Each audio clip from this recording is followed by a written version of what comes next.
What's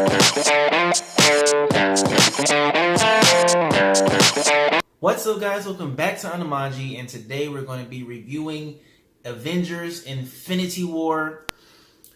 There's a lot to digest here. There's a lot to discuss, and I am not going to stray away from spoilers in this video. So if you have not seen Avengers Infinity War, you may want to go watch that before watching this. If you have seen it though, then you might want to sit tight and let's talk about it. Let's talk about what we thought, what we saw, how are we feeling after this, and let's have a good time. If you have not done so already, go ahead and click that subscribe button so that you can get more content like this, which contains movie news, reviews, and reactions. And without further ado, let's get started. So this is mostly my thoughts and what I got out of the movie. You might have had a completely different experience, and you might have different opinions about different things, and that's okay. I want you guys to share that with me. I know that we're all different, and I know that we're going to have different thoughts about different things.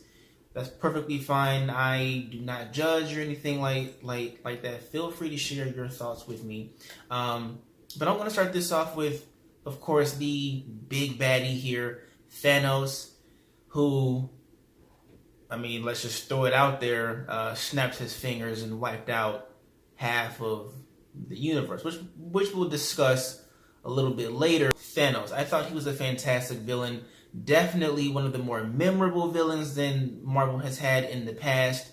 I think that Marvel does a much better job when they have a villain who they have very understandable motivations, and they are just not like just some bad guy bent on world domination blowing things up. And I mean, those villains are the best villains, right? I mean, unless you're talking about the Joker, who's just a lunatic or something. But you know, not too many villains can just be a lunatic just to be one and be entertaining. So usually villains have to have a reason to be who they are, and I believe that Thanos is a perfect example of someone like that. And of course, we just had Killmonger, who was very relatable with his motivations.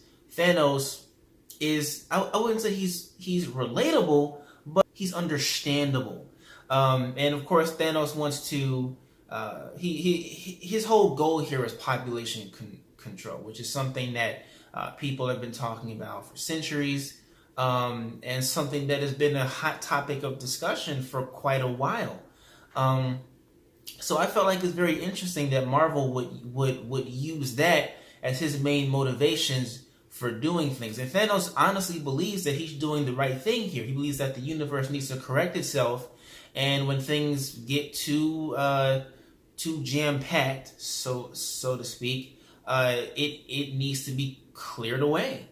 And he was doing this before, but he was just doing it manually, and now he just wants to do it easily. So he has to get all the stones so that he can mercifully kill half the universe to help the universe. And I feel like that was a very grounded approach for him. The CG on Thanos is hit and miss for me. There were some moments when Thanos felt like he was real. He was actually there. Like there's an actual big purple dude on Earth. And then there were moments where he just didn't look real at all. And it just didn't really mesh well with the real world. One scene that really stands out to me is the fight scene on Titan. You know, there's a lot of CG going on there, but he really went in and out of feeling of looking real and looking fake. It just wasn't it just wasn't good. Especially his fight scene with Doctor Strange when Strange turned himself into like a million other people, and you know, he was fighting with the gauntlet and everything. It was just it was cool, but it didn't look real. And not that everything has to look real. I know that, you know, there's a suspension of you know, disbelief usually when it comes to these movies and when it comes to CGI and everything. But yeah, I just feel like a little bit more work could have gone into some of his scenes there. As far as the performance goes with Thanos, I believe that Josh Brolin did a fantastic job. He really showed his acting prowess. The fact that he was able to really blend with this CGI character and just make him feel as authentic and real as he did, I believe was just a huge testament to Josh Brolin and his abilities as an actor.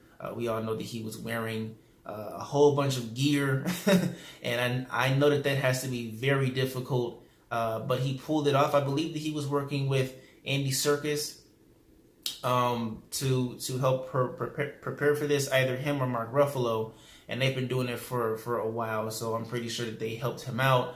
But I mean, still, he did a fantastic job here, so that was pretty cool.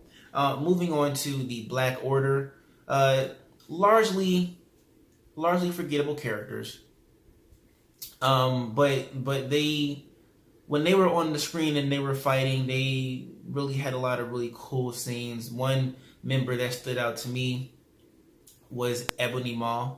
He was definitely like really cool, and even though he died very quickly with the whole Iron Man and Spider-Man, and Spidey's seen a lot of movies and he referenced aliens and everything, he shot him out of the ship. I felt like that was a very weak death for someone who seemed so powerful, but you had to get rid of him somehow, so I'm not super mad at that, but what are you gonna do? All right, moving on to Gamora and her relationship with Thanos. I believe that was a strong point of the movie. Gamora is a favorite of mine. I liked her a lot in the Guardians films, and I felt like she had a whole lot more to do here. So I feel like that was great. They gave her a lot more to do, and Zoe Saldana really pulled it off. A lot of the emotional points in the film, I felt like she really did a fantastic job. Her and Chris Pratt. But I mean, her and her scenes with Thanos, especially her death scene, I just felt like was a really hard gut punch, especially considering that Thanos has been shown that he actually really cares a lot for Gamora, which is a little sick when you think about it, since he like killed off half her people, and he treats Nebula really horrible and stuff. He actually really cares about her, and so when he realized that he had to kill her to get this Soul Stone, not only did it add a lot to his character, but it just it made me feel like it added a lot of weight to their relationship. But I really like that a lot. Moving on to the relationships. Now this is where I feel like the movie is a little mixed match, and that's because the relationships here, the one with Gamora and Star-Lord, that works fine in my opinion, because that's been built up over the course of a few movies. And I suppose you could say the same thing for what I consider as the weak point, which is Vision and Scarlet Witch. But I don't feel like it's been built up enough. I felt like the relationship here in this film with Vision and Scarlet Witch was just really rushed and forced. And I didn't really care what was happening with them and their dynamic and everything, with Vision's death scene and Scarlet having to break the stone, essentially killing Vision. I felt like that should have mattered a little more. I felt like instead of it being as irritating as it was, it should have been like heart stopping, but it just wasn't for me. I wasn't feeling it. I felt like the movie really could have gone without the whole Vision Scarlet Witch arc at all. I felt like Vision was just necessary because he had the Mind Stone, and that's the only reason why he was in the film, and they just put Scarlet Witch as his romance or as his love interest to keep her in the film, and that was it. I feel like Scarlet Witch is one of the Avengers that a lot of people probably don't like that much, and I could be alone in making that assumption, but I'm not a big fan of her, and I don't really see anyone else talking about her.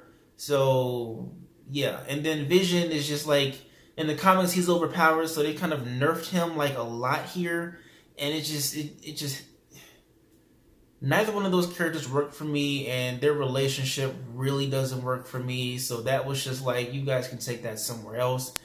Gamora and Star-Lord, since that actually has had a lot of development, I feel like it worked a lot more. And when Star-Lord found out that she died, that, that carried a whole lot more weight. Especially considering that, his reaction to it kind of stopped the Avengers from stopping Thanos, which was like, come on, bro, why did you do this? But I understand, your girlfriend dies and he's the guy who did it. You're gonna react, and that's just human. So I understand, Star-Lord. I get it, but you kind of screwed everyone. Just saying. So that's how I feel about that. Moving on to characters that I feel were surprisingly cheated, I feel, in this movie. Captain America, Bucky, Black Panther, and his friends. I feel like those characters didn't really get a lot of screen time here. I mean, Cap definitely had like a fantastic, hey, I'm in the shadows, I'm going to save you, scene. So that was pretty cool. But it pretty much stopped there. And I don't really know why, especially for him to be as popular as he is. I would think that he would get a whole lot more screen time. But Iron Man and Spider-Man and Doctor Strange, of all people, got way more screen time than Captain America. Like, what? And moving on to Bucky. Bucky, I think, had like maybe 1 or 2 lines in this movie. Like, what's going on? Why are we shortchanging them? And then Black Panther, who is coming off having a hugely successful run at the box office, gets shortchanged. Now, I know that Marvel filmed these movies before, Black Panther came out and became the gargantuan hit that it is. So maybe they didn't know that Black Panther was going to be as big as it is, because I'm pretty sure if they knew that, then they probably would have given him a little bit more screen time. Now, it's possible that maybe this was on purpose, because they could have easily gone and done reshoots, but maybe that would have cost more money. You don't know. I don't know. I just feel like Black Panther was shortchanged here. He didn't really have a lot to do. He had cool scenes, and that's what I'll give Infinity War. A lot of the characters had really, really cool scenes. Each character had their time to shine, but after they, were all shiny and sparkly, they kind of left. So, I just felt like some characters could have done more, but that's just me being nitpicky. It really wasn't bad. It's a lot of characters, so you really have to give them the benefit of the doubt here. But still, come on. Really? You guys could have done just a little bit more. Just a little bit more in that department. Moving on to the Guardians of the Galaxy.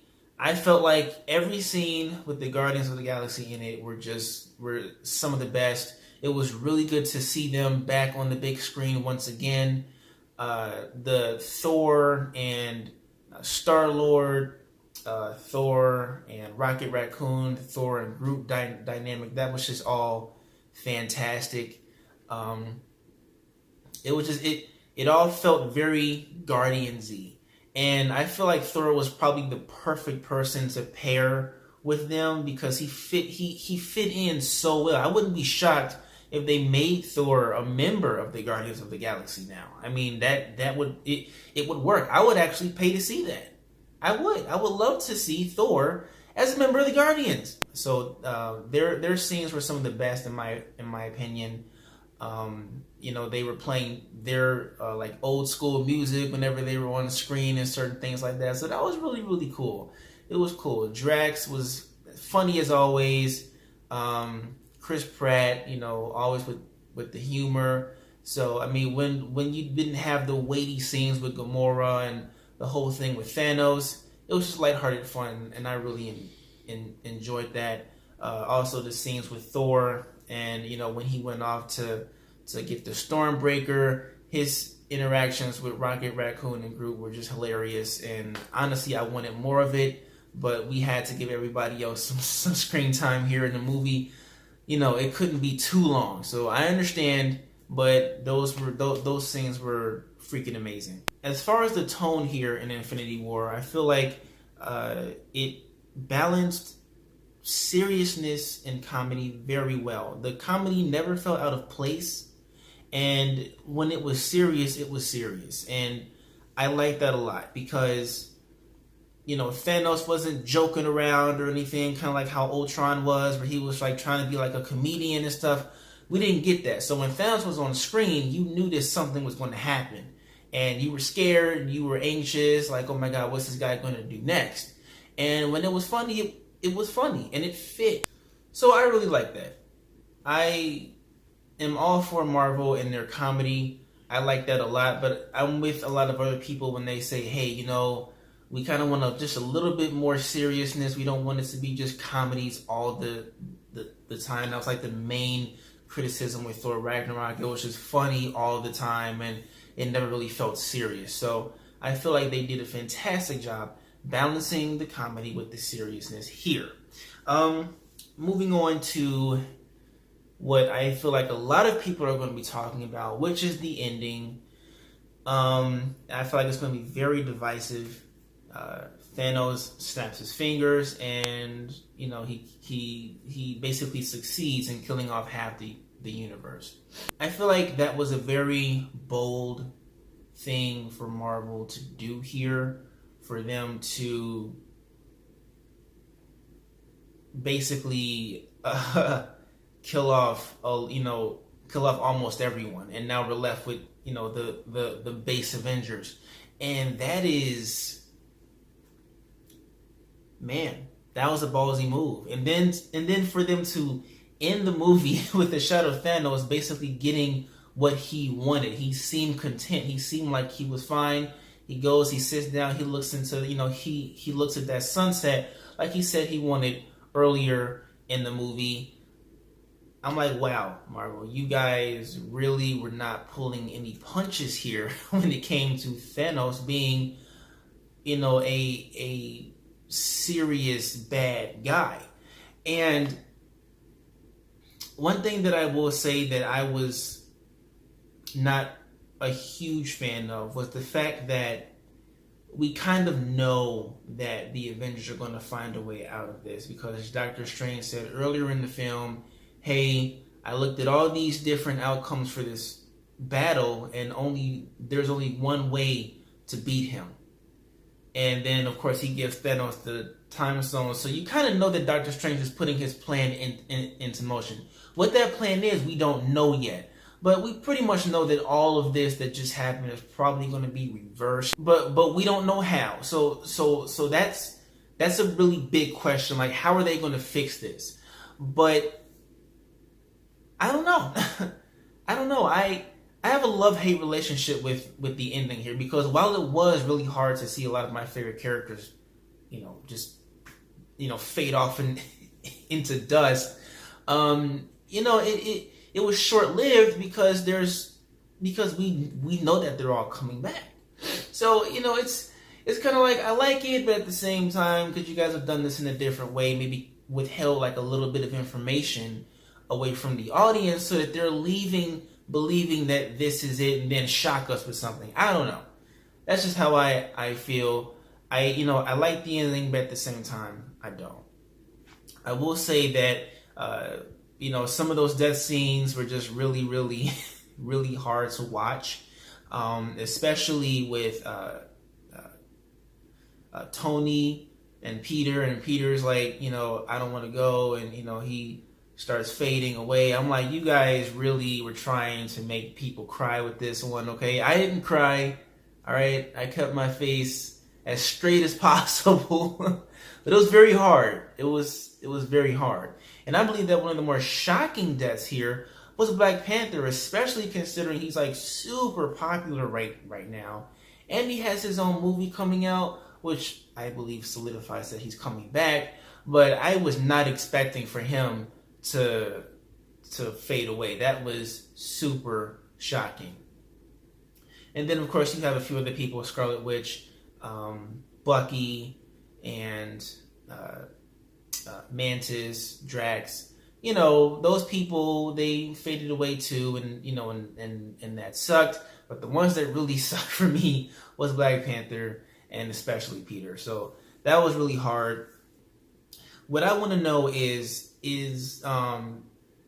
if Thanos is going to be content with this and just kind of retire and be somewhere else while the Avengers scramble to try to fix this, or is he going to really try to hold on to this, especially since he had to sacrifice Gamora to get this? I feel like since he basically sacrificed all he had, he's going to be even more motivated to make sure that this isn't reversed or undone.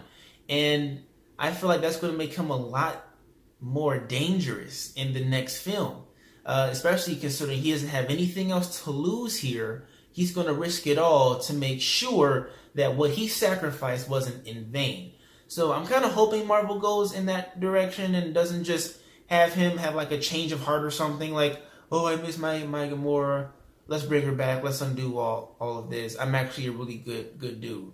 Because in my opinion, that would just make all of this seem like it was for nothing. So hopefully they don't do that. But we never know with Marvel. They're always coming in here with some crazy ideas and surprises. I just don't know. I don't know. I will say that I left the theater not really knowing what to expect next or what I had just witnessed. It was a lot to take in. It's a lot to think about. I've been thinking about it since I saw it last night. It's just a lot. It's crazy. This is a crazy movie that I thoroughly enjoyed. I really do plan on going to see it again because I really feel like I might have missed a few things. And I want to see if there's like any hints for the next film. Which brings me to the end button scene where we see Sam Jackson returning as Nick Fury for the first time since, I believe, Avengers 2. So it's been a minute. And his assistant, I'm not sure, I cannot remember her name. I'm pretty sure it'll come to me after this. And they both fade away, but before Sam Jackson fades away, he pages Captain Marvel, who we all know is having her own movie next year. But what's interesting is that Captain Marvel, her movie is taking place in the 90s. So is she going to be able to jump through time and help the Avengers? Is he paging her in the past? I'm not entirely sure. I don't know. I'm not too familiar with Captain Marvel's abilities. I never thought that she was a character who could time jump. I thought that was just Strange and a few other characters in the Marvel Universe. If you guys know anything about that, please let me know because I'm a little confused as to how they might make this work. But I'm super excited for Captain Marvel. And also, we can't forget that Ant-Man and the Wasp is coming out really soon. So what are they going to do with that? Are we going to see somebody in Ant-Man and the Wasp fade away too? That would be really cool. I would really, like to see the entire Marvel Universe kind of affected by what happens or by what happened in Infinity War because that's a big deal. And I feel like for it to mean something, they have to show some serious repercussions here. So I can't wait for that. Ant-Man and the Wasp is probably going to be a lot more important than people are making it out to be. Especially with part 2 coming next year too. There's a few things that I feel like they should probably set up before we get there. So yeah, I can't wait for it. I can't wait for part 2. I can't wait for Ant-Man. I can't wait for Captain Marvel. This is, it's going down. It really is. It really is. What did you guys think of the movie? Did you like it? What did you think of my reaction? Let me know in the comments below. Let me know what you think is coming next. Did I miss anything that maybe you caught? What did you think of Thanos? What did you think of the character interactions and that ending? Boy, there's a lot to discuss. Let me know. If you haven't done so already, go ahead and click the subscribe button so you can get more content like this, which contains movie news, reviews, and reactions right here at Animanji. Until next time, stay dope.